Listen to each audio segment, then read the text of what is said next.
جو عدم اعتماد کے پی اسمبلی میں پیش کرنے کے لیے کہا جا رہا ہے، اس کے حوالے سے کیا خبریں ہیں؟ احتشام صاحب سے خبریں بھی جانتے ہیں اور ان کا تجزیہ بھی لیتے ہیں. دیکھیے آمنہ 3 ٹیک اویز ہیں میجر اس میں. میں پھر تجزیہ بھی آپ کو دوں گا کہ کہاں پہ غلط ہوا کہاں پہ صحیح ہوا، لیکن بنیادی طور پہ جو ہم کہتے ہیں زمینی حقائق،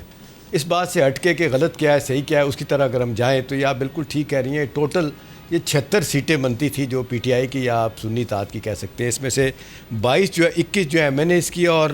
55 ایم پی ایز کی تھی. اب یہ کتنا پوئٹک جسٹس ہوا ہے یہ تو میرا خیال ہے لوگوں پہ چھوڑ دیتے ہیں کہ یہ کتنا صحیح ہے کتنا غلط. لیکن جو ہونے جا رہا ہے وہ خبر کے طور پہ جو میں آپ کو بتا سکتا ہوں یہ ہے کہ دیکھیں یہ جب آئینی بینچ بنایا گیا تھا اس سے پہلے بحث ہو رہی تھی کہ جی آئینی کورٹ بننی چاہیے. آئینی کورٹ نہیں بننے کی تھی اور یہ پی ٹی آئی کی ضد کے اوپر یا ان کے کہنے کے اوپر آئینی بینچ بنا تھا. ساری باتیں ان کی مان لی گئی تھیں اور آپ کو مشہور پریس کانفرنس مولانا فضل الرحمان کی اور بیرسٹر گور کی یاد ہوگی جس میں بیرسٹر گور جو ہے مولانا نے کہا کہ دیکھیں آپ کے کہنے کے مطابق ہم نے آئینی بینچ بنایا ساری چیزیں کی ہیں، لیکن انہوں نے یہ آن ریکارڈ یہ بیرسٹر گور نے کہی تھی کہ جی آپ ٹھیک کہہ رہے ہیں لیکن ہمارے لیڈر نہیں مان رہے لہٰذا ہم اس کو سپورٹ نہیں کریں گے. اچھا اب اگلی بات یہ ہے کہ اس کے کرنے کے بعد ہوا کیا ہے. دیکھیں اب پہلا کام یہ ہوگا جو مجھے لگ رہا ہے جو خبر بھی ہے وہ 27ویں آئینی ترمیم کی طرف جانا ہی جانا ہے. ایک تو ہم نے یہ کہتے ہیں جو سکم رہ گیا تھا نا 26ویں آئینی ترمیم میں وہ یہی تھا کہ اس کو ایک باقاعدہ کورٹ کا ایک درجہ دیا جائے گا. تو کورٹ بنائی جائے گی اور اس میں یہ بھی سننے میں آ رہا ہے کہ یہ جو ججوں کی عمر کا مسئلہ ہے نا وہ 70 سال کی ایج تک کے جو ہے نا وہ لوگ وہ جو ہے نا وہ بھی اس سے کورٹ کا حصہ بن سکتے ہیں. اچھا تو لوگ یہی سوال کر رہے ہیں کہ جی یہ کیا ہو رہا ہے. تو آگے سے ایک سوال کے جواب میں جناب حکومت کے لوگ کہتے ہیں کہ جی امریکہ میں تو سپریم کورٹ کے ججز جو ہے نا وہ تو تاحیات ہوتے ہیں تو اس میں ایسی کون سی بات ہے. تو ایک تو بات یہ ہے کہ حکومت کا فیصلہ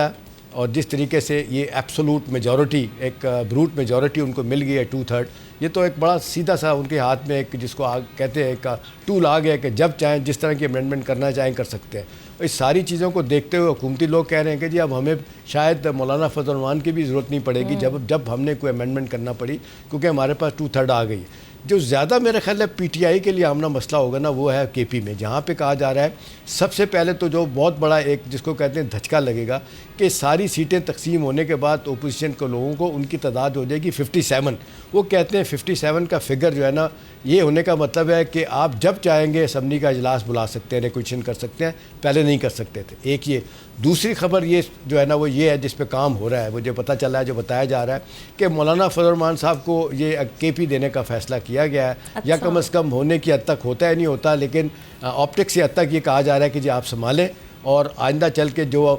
ہماری ضرورتیں ہوں گی ہم پورے کریں گے، آپ کی جو ضرورتیں ہوں گی ان کو پورا کیا جائے گا. اور پھر اسی تناظر میں آپ دیکھ لیں خواجہ آصف صاحب کا بیان جو ڈیفینس منسٹر ہیں جو کہتے ہیں ہائیبریڈ ایک نظام چل رہا ہے یہاں پہ، اور انہوں نے کہا ہے انڈیکیٹ کیا کہ مولانا فضل الرحمان کی وہاں پہ حکومت بھی بن سکتی ہے. تو فوری طور پہ تو یہ ایک جھٹکا تو کے پی کے لیے ہوگا. ٹھیک ہے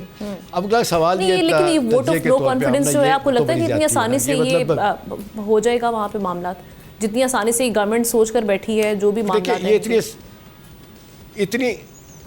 اتنی آسانی کے ساتھ نہیں ہوگا. اس کی بنیادی وجہ یہ ہے کہ ایک بہت بڑا پھیبل آئے گا اور ایک بہت بڑا اس کا ریئیکشن بھی آئے گا. کے پی میں اگر آپ یہ کرنے جائیں گے تو میرا خیال ہے لوگ تو ظاہر ہے صبح 2013 سے ان کے پاس ہے پی ٹی آئی کے، اگرچہ ہم دیکھ رہے ہیں انہوں نے کوئی ڈیلیور نہیں کیا اتنا زیادہ جو ہم کہہ سکیں کہ بڑا کام کیا انہوں نے. آپس کے لڑائی جھگڑے نہیں ختم ہو رہے، کرپٹ پریکٹسز ہیں اور بڑے ایشوز ہیں. یہ ہے کہ لوگ ریئیکٹ کریں گے. اسی طرح ریئیکٹ کریں گے جب آپ نے دیکھا کہ بانی پی ٹی آئی کو نکالا گیا، اس نے کہا کوئی رہ تو نہیں گیا، سارے پلٹ کے لوگ ان کی طرف آ گئے. تو یہ میرا خیال ہے حکومت دستہ سوچے گی کہ یہ رسک لینے کی ہے بات کہ ان کو وہاں پہ لے کے جایا جائے اور کسی اور کی حکومت بنائی جائے یا ان کے ساتھ ہی کوئی ارینجمنٹ کیا جائے. لیکن یہ ہے کہ جس طریقے سے ان کو باندھ دیا گیا ان کے لیے مشکلات ہوگی. اب دیکھیں آمنہ جو اصل بات ہے نا تجزیے کے طور پہ یہ ہے کہ ساری لیگل کمیونٹی کہتی ہے کہ اس سے بڑا بلنڈر کوئی نہیں تھا کہ یہ جس طریقے سے انہوں نے سنی اتحاد کو جو سیٹیں دے دی گئی، جو الیکشن لڑا انہوں نے سنی اتحاد کے سمبل پہ. ابھی دیکھ لیں صاحبزادہ احمد رضا صاحب جو ہے نا انہوں نے تو انڈیپینڈنٹ الیکشن لڑا تھا، انہوں نے بھی سنی اتحاد کے ٹکٹ پہ پلیٹ فارم سے الیکشن نہیں لڑا. وہ کہتے ہیں یہ اس پہ تو آپ دیکھ لیں کہ جو مجھے ذاتی طور پہ پتہ ہے آمنہ کہ پی ٹی آئی کے لوگ اس بات کو لیگل مائنڈ مانتے ہیں کہ یہ غلط فیصلہ تھا، آئینی طور پہ غلط فیصلہ تھا کہ یہ جو بار بار سوال عدالت پوچھتی ہے نا کہ جی آپ بتائیں کس بنیاد پہ آپ کو سیٹی دیں، تو اس کے لیے تو ایک باقاعدہ ایک سیاسی جماعت ہوتی ہے. آپ کی تو سیاسی جماعت تھی نہیں